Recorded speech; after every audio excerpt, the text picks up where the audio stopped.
Once again welcome back to my YouTube channel. Friends, चूँकि ये channel mathematics के लिए बना था, लेकिन आज के इस क्लास में ना हम लोग फिजिक्स का एक लेक्चर देखेंगे। एक नहीं, चूँकि आगे भी देखेंगे, लेकिन आज का जो लेक्चर होगा वो स्पेशली फिजिक्स के लिए होगा, जिसमें हम लोग पढ़ेंगे लॉजिक गेट। ये जो लॉजिक गेट होता है ना, ये इलेक्ट्रॉनिक सिग्नलों पर काम करता है, जिसमें दो नंबर काम करते हैं बुलियन अलजेब्रा के हिसाब से। जिसमें एक होता है 1, दूसरा होता है 0। 1 का मतलब होता है कि स्विच ऑन है और 0 का मतलब होता है स्विच ऑफ है। अब आगे हम बात कर लेते हैं कि जो लॉजिक गेट होता है वो किस नियम को फॉलो करता है। तो जो लॉजिक गेट होता है ना, वो दो नियम को जो लॉजिक गेट होता है वो दो नियम को फॉलो करता है। फर्स्ट होता है बाइनरी नंबर। बाइनरी नंबर में केवल दो ही नंबर होते हैं, एक 1 होता है, एक 0 होता है। उसके बाद दूसरा होता है वो बुलियन अलजेब्रा। मीन्स अगर कोई पूछे कि लॉजिक गेट किस नियम को फॉलो करता है, तो लॉजिक गेट दो नियम को फॉलो करता है। First is Boolean algebra and second is binary number. बहुत ही आसान भाषा में देखते हैं इसे, बहुत ईजी है, बस थोड़ा सा दिमाग लगाना है। इसलिए जो सबसे पहला गेट होता है ना, वो होता है एंड गेट। इसे देखते हैं। इसमें 3-4 बातें पूछी जाती है। सबसे पहले एंड गेट का सिंबल क्या होता है। तो चूँकि एंड गेट का जो सिंबल होता है ना, या उसका जो डिज़ाइन होता है वो अंग्रेजी लेटर के जो ABCD होता है ना, उसके D के शेप का होता है। जैसे ये आप लोग देख पा रहे हैं, ये D के शेप का है। इसमें दो इनपुट होता है और एक आउटपुट होता है। उसके बाद से आगे पूछता है इसका इसका बुलियन अलजेब्रा क्या होता है। तो इसका जो बुलियन अलजेब्रा होता है y equals to a into B. And का मतलब होता है मल्टीप्लाई करना, means y equals to a into B. एक इनपुट A हो गया, दूसरा इनपुट B हो गया, तो इसका जो आउटपुट मिलता है वो इन दोनों का मल्टीप्लाई करके मिलता है, means y equals to a into B. अब बात आती है इसकी सर्किट डायग्राम की। देखिए, इसके सर्किट डायग्राम में दो इनपुट हो गया, एक आउटपुट हो गया और एक बैटरी से जोड़ देते हैं। ये इसका पॉजिटिव होता है और ये निगेटिव होता है। अब देखते हैं इसका ट्रूथ टेबल। तो इसका इसका जो ट्रूथ टेबल होता है ना, वो इसके सर्किट डायग्राम से डिसाइड होता है। मीन्स ये A हो गया, B हो गया और ये y equals to a into B. तो इसमें अब हम क्या देख पाते हैं कि ये ऊपर है, मतलब ये चलिए देखते हैं। ये इस तरीके से है, मतलब कि ये जो इनपुट वाला है A, ये ओपन है। तो ये ओपन होता है, मीन्स ये 0 है। और यही अगर इस पे बंद हो जाएगा तो फिर इसको कहेंगे कि ये ऑन हो गया। इसमें उल्टा होता है, जैसे जब ये इस तरीके से है तो इसका मतलब कि ये ऑफ है, मीन्स ये 0 होगा। और जब ये इस पे सट जाएगा, मीन्स इसको हम ऐसे बंद कर दें, तो फिर हम कहेंगे कि ये ऑन है। तो ऑन है तो 1, और जब ये खुला रहेगा तो 0। तो देखिए, अगर हम A को यहाँ से देखिए, अगर ये मान लेते हैं A अभी ओपन है, मीन्स अगर इस शेप का है, A भी ओपन है और B भी ओपन है, मीन्स A भी क्या होगा 0 और B भी 0। तो हमको आउटपुट क्या मिलेगा, 0 मिलेगा। कैसे, देखिए, अगर यहाँ से करंट को पास करते हैं तो ये यहाँ से आगे जाएगा नहीं। जब ये खुला है, आगे जाएगा नहीं, तो फिर यहाँ पे बल्ब जलेगा नहीं, मीन्स हमें आउटपुट कुछ भी नहीं मिलेगा। ऐसे अगर B की बात करें तो पहले जब A ही नहीं जाने देगा तो B कहाँ से जाएगा, तो दोनों 0 है, तो आउटपुट भी 0। और फार्मूले के हिसाब से देखें तो अगर A की वैल्यू यहाँ पे 0 रखें और B भी 0 रखें तो हमको output y equals to 0 into 0 that is 0 ही मिलेगा। आगे देखते हैं। अगर सपोज करते हैं कि A को हमने ऑन कर दिया, मीन्स इसको बंद किया, तो ये जब ऑन हो गया और B हमारा ओपन ही है, तो ये A वाला 1 हो जाएगा और B वाला 0 ही रहेगा। तो फिर क्या बल्ब जलेगा क्या, नहीं जलेगा, क्योंकि यहाँ से तो करंट पास करेगा, यहाँ तक जाएगा, लेकिन यहाँ जाके रुक जाएगा, तो ये बल्ब ऑन नहीं होगा। तो इस केस में भी 0 ही मिलेगा। फिर आगे देखते हैं। अगर दोनों को क्या करते हैं, क्लोज कर देते हैं, मीन्स दोनों 1 हो गया। तो अगर दोनों 1 हो जाएगा तो फिर हमारा बल्ब जल जाएगा, क्योंकि करंट ईजिली पास करेगा। ये करंट इधर से जाएगा इसमें, फिर इधर से जाते हुए ऐसे जाते जाते इसमें पहुँचेगा, तो ये बल्ब जल जाएगा और इधर से आ जाएगा, मीन्स अपना आउटपुट 1 मिलेगा। और एक और केस बनता है कि अगर A को खुला रखते हैं और B को क्लोज कर देते हैं, तब देखिएगा तो यहाँ पे A 0 हो जाएगा और B 1 हो जाएगा। तो फिर यहाँ पे 0 ही मिलेगा, क्योंकि यहीं से करंट पास नहीं करेगा, आगे की बात ही अलग है। तो फाइनली अब हम लोग क्या देखते हैं कि एंड गेट एक ऐसा गेट होता है जिसमें दो इनपुट होते हैं और एक आउटपुट होता है। और एक चीज़ और हम सीखते हैं यहाँ से कि एंड गेट एक ऐसा गेट है जिसमें जब तक दोनों सिग्नल को ऑन नहीं करते हैं तब तक बल्ब नहीं जलेगा। मीन्स आउटपुट कुछ भी नहीं मिलेगा। कहने का मतलब ये है कि एंड गेट एक ऐसा गेट है जिसमें दोनों इनपुट को जब हम हाई करेंगे तभी हमें आउटपुट मिलेगा। आई थिंक एंड गेट सभी को क्लियर है। अब दूसरा जो गेट आता है वो होता है आर गेट। चलिए आर गेट देखते हैं।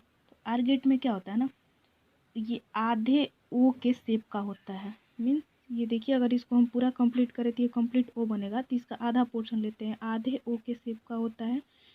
इसमें भी दो इनपुट होते हैं और एक आउटपुट होता है। और फिर देखिए इसका जो बुलियन अलजेब्रा होता है वो होता है y equals to A plus B. Or का मतलब होता है प्लस। मीन्स जैसे किसी को भोजन दिया जाता है या रोटी दिया गया हो तो पूछा जाता है कि और दें और दें। और दें मतलब कि प्लस। जैसे किसी के पास 2 रुपये है उसमें पूछा जाए कि और पैसा दें, तो अगर 2 और दे दिए तो उसमें ऐड ही करेंगे ना, मतलब आर का मतलब होता है प्लस। तो y equals to A plus B इसका बुलियन अलजेब्रा होता है। अब देखते हैं इसका सर्किट डायग्राम। तो देखिए ये सर्किट डायग्राम, इसके दो इनपुट हो गए ए और बी, ये बैटरी हो गया और ये बल्ब हो गया। मीन्स ये अपना वाई हो गया। तो अब देखिए इसका ट्रूथ टेबल भी ये सर्किट डायग्राम से बनता है। तो देखिएगा अगर हम क्या करते हैं ना, ये स्विच ए को ऑफ ही रहने देते हैं। ऑफ है मतलब कि 0 है। और फिर ये जो बी वाला है इसको भी ऑफ रखते हैं। मीन्स दोनों ही ऑफ है, तो दोनों ऑफ है तो हमारा आउटपुट क्या मिलेगा, 0 ही मिलेगा। मीन्स बल्ब नहीं जलेगा। क्यों नहीं जलेगा, क्योंकि करंट पास नहीं करेगा। यहाँ से करंट जाता है अगर यहाँ पे तो यहाँ पे रुक जाएगा। अगर इस रास्ते को फॉलो करता है तो यहाँ पे रुक जाएगा। तो यहाँ तक तो करंट पास ही नहीं होगा। तो जब यहाँ तक करंट पास नहीं होगा तो फिर बल्ब नहीं जलेगा, तो हमको आउटपुट भी 0 मिलेगा। अब दूसरे बार क्या करते हैं, अगर इसको हम ऑन कर देते हैं, तो ये ऑन कर दिए तो फिर ए की वैल्यू 1 हो गया। तो 1 हो गया तो अब बल्ब जल जाएगा। क्यों जलेगा, क्योंकि अगर यहाँ से करंट पास करता है तो ये इस रास्ते को फॉलो करेगा और यहाँ से ये पहुँच जाएगा, बल्ब जल जाएगा, फिर करंट इधर ट्रांसफ़र हो जाएगा। मीन्स अगर एक इनपुट को ऑन करते हैं दूसरे को ऑफ रहने देते हैं तो भी हमें आउटपुट मिलेगा, तो ये 1 ही होगा। सिमिलरली अगर हम इसको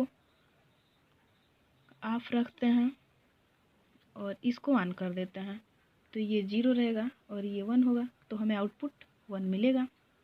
और अगर दोनों को ही ऑन कर देते हैं तो जब दोनों ऑन करेंगे तो ये तो नॉर्मली ऐड करते हैं तो 1 + 1 2 होगा। लेकिन जो बुलियन अलजेब्रा होता है, हाँ तो देखिए जो बुलियन अलजेब्रा होता है ना, इसमें केवल 2 ही नंबर होते हैं, एक 1 और एक 0। तो ये अपना 1 और 1 में यहाँ पे 1 ही होगा। तो फाइनली हमें क्या मिलता है, इसी दोनों को हमने जब ऑन किया तो इधर से भी करंट पास करेगा, ये जल जाएगा। इधर से जाता है तो ये वाला रास्ता को फॉलो करता है तो भी बल्ब जलेगा। तो फाइनली हमें क्या मिलता है, फाइनली हम ये देखते हैं कि आर गेट एक ऐसा गेट होता है जिसमें 2 इनपुट होते हैं और एक आउटपुट होता है। और इसमें यदि एक भी इनपुट को हाई कर देते हैं तो हमें आउटपुट मिलता है। मीन्स बल्ब ऑन हो जाता है। ओके। अब जो तीसरा गेट होता है वो होता है नॉट गेट, और इसका एक और नाम होता है inverter gate. Means not gate और इन्वर्टर गेट। नॉट गेट को ही इन्वर्टर गेट भी कहते हैं। अगर कोई पूछे कि इन्वर्टर गेट क्या है, तो not gate is called as inverter gate, क्योंकि ये उल्टा काम करता है। इसमें जब भी हम ना स्विच को ऑन करते हैं तो ये बल्ब ऑफ हो जाता है, और जब ऑफ करते हैं तो ऑन हो जाता है। कैसे, ये देखते हैं। देखिए इसका ये सिंबल होता है, ये इसका जो सिंबल होता है ना वो तिकोना शेप का होता है। मतलब ये 3 कोना शेप का होता है और यहाँ पे इसको एक ये गोला समझ लीजिए, इसको एक नथुनी पहना दिया गया है। तो ये अपना नॉट गेट का सिंबल है। ये तिकोना शेप का होता है और इसके आगे इसके अगला जो पोर्शन होता है उस पर एक ऐसा गोल सा बना रहता है। इसका जो बुलियन अलजेब्रा होता है वो होता है y इक्वल्स टू ए बार। ये बार का मतलब होता है उल्टा। जैसे ये ए जब हम स्विच को ऑन करेंगे तो ये बल्ब होगा वो ऑफ हो जाएगा, और जब ये स्विच को ऑफ करेंगे तो बल्ब ऑन हो जाएगा। देखिए कैसे सर्किट डायग्राम से देखते हैं। ये इसका सर्किट डायग्राम है, ये स्विच ए है और ये इसका बल्ब है, मतलब ये y। अब क्या करते हैं कि अगर हम इसमें से करंट को पास करते हैं, ठीक, तो करंट जब पास करेंगे तो ये तो यहाँ से जाके रुक जाएगा, तो आगे करंट पास करेगा नहीं, तो फिर इधर तो रुक जाएगा। मतलब मैं कहना ये चाहती हूँ कि अगर यहाँ से हम करंट को पास करते हैं तो ये इधर से तो नहीं जाएगा, लेकिन ये इधर ही से पास करेगा, क्योंकि जो करंट होता है ना वो मिनिमम पाथ को फॉलो करता है। Current always follow minimum path. तो जब ये करंट इधर से पास करेगा तो इधर से तो नहीं जाएगा, लेकिन इधर से जाके बल्ब को जला देगा। तो फिर हम क्या देखते हैं कि इसका ट्रूथ टेबल, कि अगर ये स्विच ऑफ है मीन्स ये 0 है तो भी बल्ब जलेगा। कैसे जलेगा? इधर से तो पास नहीं करेगा, लेकिन ये करंट इधर से पास होकर इधर बल्ब जल जाएगा और इधर आके निगेटिव की ओर चला जाएगा। और फिर अगर ये स्विच को हम क्या करते हैं, ऑन कर देते हैं। तो जब हम इसको ऑन कर दिए तो देखिए करंट इधर से जब जाएगा तो ये इधर से जाएगा, इधर से होते हुए ये करंट इधर आएगा, ना कि इधर जाएगा। क्योंकि जो अभी मैं बताई कि जो करंट होता है वो ऑलवेज फॉलो मिनिमम पाथ। तो ये यहाँ से करंट निकलेगा और इधर से जाते हुए इधर से आके फिर ये इधर ही आ जाएगा। मीन्स कहने का मतलब ये है कि अगर स्विच जब हम ऑन करेंगे तो फिर हमें आउटपुट 0 मिलेगा। इसीलिए कह रहे हैं कि इसको इन्वर्टर गेट कहते हैं। नॉट गेट को इन्वर्टर गेट क्यों कहते हैं, समझ में आया? क्योंकि जब हम स्विच को ऑन करते हैं तो बल्ब ऑफ हो जाता है, और जब स्विच को ऑफ करते हैं तो बल्ब ऑन हो जाता है। एक तरीके से इसको पगला गेट भी कहते हैं, क्योंकि ये उल्टा है ना, इसके लिए। मीन्स हम ये कह सकते हैं कि नॉट गेट एक ऐसा गेट होता है जिसमें एक इनपुट होता है और एक आउटपुट होता है, और इसमें जब हम स्विच को ऑन करते हैं तो हमें आउटपुट 0 मिलता है, और जब स्विच को ऑफ करते हैं तो आउटपुट 1 मिलता है। ओके, अब चलिए आगे एक गेट की बात करते हैं। चलिए अब देखते हैं नैंड गेट क्या होता है। तो नैंड गेट नॉट गेट और एंड गेट का कॉम्बिनेशन होता है। जब नॉट गेट को एंड गेट से जोड़ देते हैं तो उसे नैंड गेट बोलते हैं। मीन्स देखिए नॉट गेट का एन और एंड गेट का पूरा ये एंड, तो ये एन और ए एंड ये मिलके हो गया नैंड गेट। इसका सिंबल क्या होता है? एंड गेट में नॉट गेट को ऐड किया, मतलब जब सिंबल में या डिजाइन में नॉट गेट को जोड़ना होगा तो ये उसके आगे ये क्या करते हैं ना, ये क्या गोली सा लगा देते हैं, मीन्स इसको एक नथुनी पहना देते हैं। और जब फार्मूले में लगाना होता है तो उसके ऊपर बार लगा देते हैं। तो एंड गेट का फार्मूला होता है ए इंटू बी, इसके ऊपर बार लगा दिए तो ये नॉट गेट का होता है। नॉट गेट का formula Y equals to A का बार होता था ना, तो ऐसे ही नैंड गेट में Y equals to A into B, इतना एंड गेट हो गया। और एंड गेट में हमने जब नॉट गेट लगाया तो वो नैंड गेट बना। तो एंड गेट के फार्मूले में बार लगा दिए तो ये नैंड गेट हो गया। फिर बात आती है नार गेट का। तो जब नॉट गेट को आर गेट से जोड़ देते हैं तो उसे हम कहते हैं नार गेट।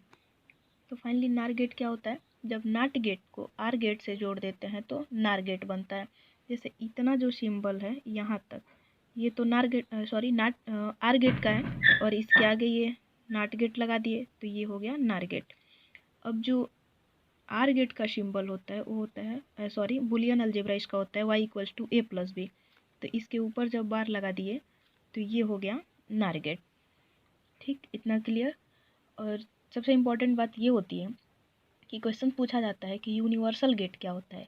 तो जो नैंड गेट और नार गेट होता है इसको हम लोग यूनिवर्सल गेट कहते हैं।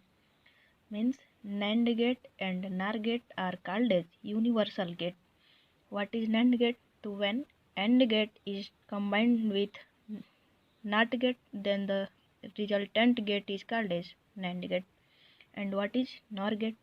So when OR gate is combined with NOT gate, then resultant gate is called as NOR gate. The Boolean algebra of NAND gate is y equals to a into b का whole bar, and the Boolean algebra for NOR gate is y equals to a plus b का whole bar. Okay, चलिए not gate का ना दैनिक जीवन में एक example बताते हैं। जैसे क्या होता है कि जब फ्रिज के स्विच को हम लोग दबाते हैं तो उसका जो लाइट होता है ना वो बंद हो जाता है, और जैसे ही छोड़ते हैं वो ऑन हो जाता है। इसलिए फ्रिज के दरवाजे के पास एक स्विच लगा होता है, और जैसे ही हम लोग दरवाज़ा को खोलते हैं कि फ्रिज का लाइट जल जाता है, और फिर जैसे ही बंद करते हैं कि वो लाइट मैं क्या बोली पता नहीं, एक बार फिर से देखते हैं। जैसे फ्रिज के स्विच को जब हम दबाते हैं ना तो उसका लाइट बंद हो जाता है, और जैसे ही छोड़ते हैं लाइट ऑन हो जाता है। इसलिए ना फ्रिज के दरवाजे के पास एक स्विच लगा रहता है, और जैसे ही दरवाज़ा खोलते हैं लाइट जल जाता है, और जैसे ही जब दरवाज़ा को बंद करते हैं तो लाइट ऑफ हो जाता है। ये बात बहुत पहले से सोचा जाता था कि मतलब ये लाइट जलता कैसे है या फिर बंद कैसे होता है, लेकिन वो नॉट गेट का ही एक एग्जाम्पल है। ठीक, अब देखते हैं बाइनरी नंबर क्या होता है। तो कंप्यूटर जिस भाषा को समझता है उसे बाइनरी नंबर कहते हैं, और कंप्यूटर सिर्फ दो ही भाषा को समझता है, एक 1 और एक 0। जैसे बाइनरी भाषा में क्या है ना कि कंप्यूटर की भाषा में अगर 40 को लिखना हो, मीन्स बाइनरी में लिखना हो, तो इसके लिए हम क्या करते हैं ना, ये देखिए ये 40 को हम क्या करेंगे, बाइनरी में सिर्फ दो ही नंबर होता है, एक 1 होता है एक 0 होता है। तो इसको ना हम 2 से डिवाइड करते जाते हैं और जो रिमाइंडर आता है ना उसको इधर लिखते हैं। तो यहाँ पे कर दीजिए शेषफल और इसको 2 से डिवाइड करिए, तो 2 से डिवाइड करेंगे तो 20 टाइम में जाएगा, तो रिमाइंडर बचा 0। फिर 2 से डिवाइड करेंगे, ये 10 टाइम में, रिमाइंडर बचा 0। फिर 2 से, तो ये 5, ये हो गया 0। 2 2 जा 4, इधर हुआ 1। फिर 2 से करेंगे तो 1 टाइम में ये 0। अब इसको उल्टा लिख दीजिए इससे, मीन्स 1 0, फिर ये 1 1 2 3 3 0 मीन्स। और इसको ये हाल इसका किसने किया, बाइनरी ने किया, तो यहाँ पर लगा दीजिए 2, क्योंकि बाइनरी में सिर्फ 2 ही नंबर होते हैं। मीन्स कहने का मतलब क्या वही हो गया कि मैं वही आदमी हूँ जिसने तुम्हारा ये हाल किया। देखिए ये 40 को बाइनरी में लिखना हो तो ऐसे लिखें, और इस बाइनरी से अगर फिर 40 को पाना हो तो क्या करते हैं, जहाँ जहाँ 1 होता है उसको 2 लिखते हैं। तो जैसे ये 1 है तो इसके बदले यहाँ पे मैंने 2 लिखा, ठीक। उसके बाद फिर एक ये 1 है तो इसके बदले भी 2 लिखें, बीच में प्लस का साइन दे देते हैं। इसके बाद जितना नंबर होता है उतना पावर। तो इस 1 के बाद कितने नंबर हैं, 1 2 3 4 5, तो इसका पावर कर दिए 5। फिर इस 1 के बाद कितने नंबर हैं, 1 2 3, तो इस पर पावर कर दिया 3। और इसको सॉल्व करिए, 2 टू दी पावर 5 का मतलब 32, और 2 टू दी पावर 3 का मतलब 8। तो ये 32 और प्लस 8 मिल के हो गया 40। ऐसे आप लोग ट्राई करिएगा, 20 का 30 का और जो भी करना रहे ट्राई करिएगा। आज के लेक्चर में इतना ही, बाकी देखेंगे अगले वीडियो में। Thanks for watching my video.